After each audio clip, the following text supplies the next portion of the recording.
atau berada di sini. Tapi di sini kan ada mekanisme yang sudah kita sepakati bersama. Sedangkan yang sudah kita sepakati bersama yang saya bilang melalui 5 kali rapat bamus, 3 kali paripurna baru disahkan. Itu kita sudah terbatas kewenangan kita. Apalagi kewenangan yang sampai sejauh itu. Yang itu dalam bentuk SK Menteri Keuangan.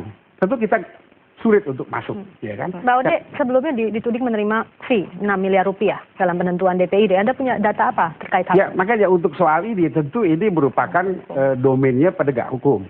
Jadi di sini yang akan masuk itu adalah kepolisian, kejaksaan, dan KPK, kan begitu. Sedangkan yang kita itu domainnya adalah katakanlah pelanggaran kode etik, tata tertib, termasuk juga disiplin. Nah ini domain kita. Tapi kalau di luar dari domain yang ini, itu tentu kita serahkan kepada penegak hukum. Tapi karena itu ranahnya dia. Persepsi masyarakatnya begini, Pak Nudirman, bahwa ini akan digiring ke persoalan semata seorang WOD dan bukan persoalan yang lebih besar lagi di DPR. Ya, saya pikir persoalan yang lebih besar kan sudah ada pintu masuknya. Artinya dalam hal ini penegak hukum, khususnya KPK, bahkan KPK sekarang oleh Komisi 3, itu kesepakatan bersama, kita undang masuk. Dan bukan hanya sekedar diundang, kita biayai, masuk. Nah, semua biaya-biaya yang timbul akibat itu kita bayar, ya kan, kita biayai semua. Artinya apa? Kita juga tidak ingin DPR ini berwajah lembam ya, terus digebukin gitu ya, kasihan juga kan. Karena itu mari KPK kita panggil masuk, lakukan. Jadi nggak usah ragu, karena kemungkinan barangkali dengan Komisi 3 ya, kita Komisi 3 jauh-jauh aja, ya silakan. Kalau dengan Banggar kan nggak ada urusan KPK di situ. Nah itulah yang akan kita lakukan. Jadi kesimpulan yang nomor 4 itu, kesepakatan bersama kita dengan KPK yang nomor 4. Artinya KPK melakukan pencegahan terhadap adanya kemungkinan terjadinya tindak pidana korupsi, lakukan semaksimal mungkin. Baik, oke. Mbak Ode, yang tudingan 6 miliar ini menurut Anda apakah ini salah satu upaya untuk membungkam Anda? Kalau itu saya sekali lagi mengatakan bahwa itu tidak benar, itu fitnah. Sebagai pribadi saya siap bertanggung jawab sesuai dengan hukum yang berlaku, asal tidak ada kondisi-kondisi yang didramatisir. Bagi saya diterimanya pengaduan ini oleh 3 pimpinan Banggar itu sudah hal yang didramatisir. Dan yang kedua, tuduhannya semuanya menjadi tidak terbukti. Karena katanya ada 5 kabupaten kota yang mengurus ke saya dan tidak mendapat alokasi lalu meminta uangnya dikembalikan. Sementara yang dituduhkan itu seluruhnya ada dalam PMK 25. Ini datanya ada, Mbak. Jadi bagi saya hanya ingin menyampaikan bahwa apa yang saya lakukan itu adalah cara saya dan langkah korektif terhadap lembaga yang saya cintai, di mana itu menjadi rumah terakhir rakyat mengadukan seluruh problem kebangsaannya, mulai dari agenda kesejahteraan sampai dengan agenda pemerataan pembangunan. Anda masih berani untuk membuka semuanya yang terjadi yang Anda tahu? Saya jujur Mbak agak sulit berkompromi ketika saya harus menyaksikan daerah Papua, daerah pinggiran, perbatasan dengan luar negeri, Malaysia, Nunukan. Misalkan saya agak sulit berkompromi ketika harus menghilangkan hak-hak rakyat di daerah itu di mana sistemnya sudah dibuat. Ketika pemerintah telah taat asas dan taat prosedur, kenapa kita justru melahirkan hal yang tidak taat prosedur dan tidak taat sistem? Dalam fungsi kontrol sebagai anggota DPR, kita melanggar seluruh tugas konstitusional kita di saat pemerintah telah tegak pada sistem yang dibuat bersama. Yang tidak taat siapa ini, Mbak Ode? Karena saya di Tempo itu jelas ada, Mbak. Di Tempo itu ada surat dari Menteri Keuangan ke Badan Anggaran yang mengatakan bahwa rapat tanggal 5 sampai tanggal 11 Oktober 2010, poin-poin yang disepakati 1, 2, 3. Lampiran yang diserahkan DPR kepada pemerintah, hemat kami melanggar kesepakatan rapat tanggal 5 sampai tanggal 11. Mohon digelar rapat kembali. Lalu di Tempo juga dilampirkan surat dari pimpinan DPR, dalam hal ini Pak Anies Mata sebagai bidang ekonomi, yang mengatakan bahwa Banggar tidak akan menggelar rapat kembali. Tapi mungkin Pak Anies Mata sudah mengklarifikasi bahwa itu surat dari Banggar. Jadi, tidak akan menggelar rapat kembali. Mengindikasikan bahwa formula yang diajukan oleh Menteri Keuangan berubah di Banggar. Dari surat yang diajukan Menkyu di Tempo dan balasan Banggar, jelas Bang, itu berubah di Banggar. Memang itu hak budgetnya DPR RI. Hanya kalau ada memang yang indikasi permainan, itu perlu diajukan oleh WOD ke Badan Kehormatan. Memang apa yang diajukan oleh pemerintah, ada hak budget dari DPR RI untuk bisa merubahnya secara global.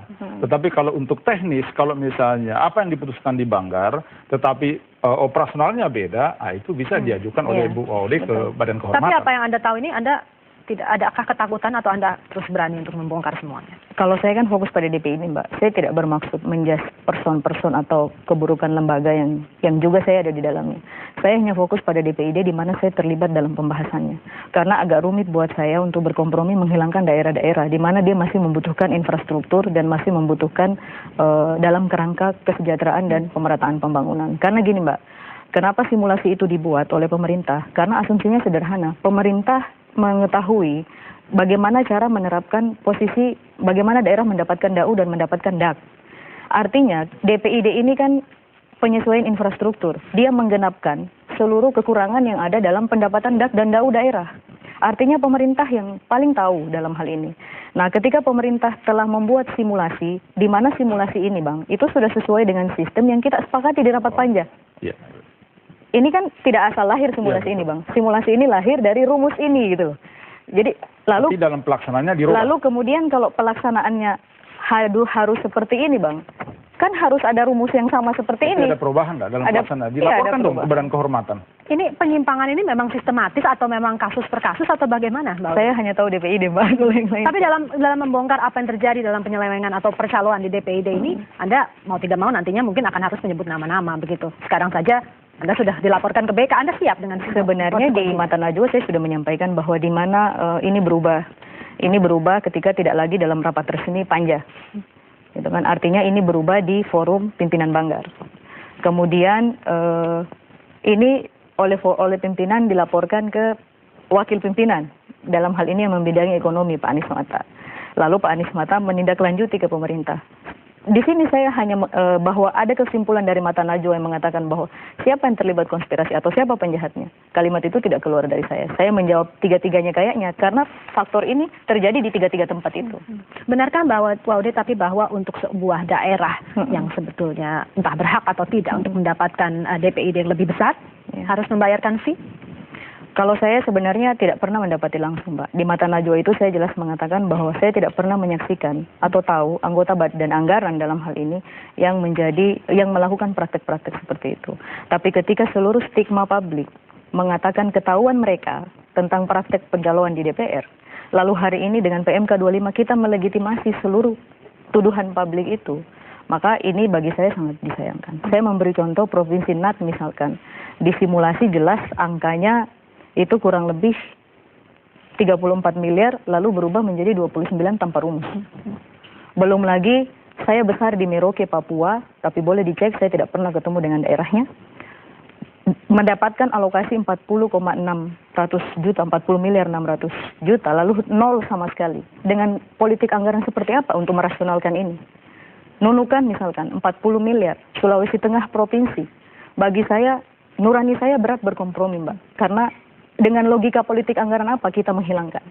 Kalau sekedar mengurangi dan melebihkan mungkin masih bisa tahu rumusnya, Mbak. Kita masih bisa bicara rumus dan bagaimana pendekatan pengurangan dan penambahan. Tapi ketika harus hilang, agak sulit bagi saya untuk merasionalkan dan membenarkan. Baik, ini sebetulnya modus-modus kelompok lama yang memang sudah ketahuan begitu cara-caranya atau memang baru, kita dijawab nanti. Tapi Pak Ramton, kita jeda dulu. Pemirsa tetaplah bersama kami di Metro hari ini.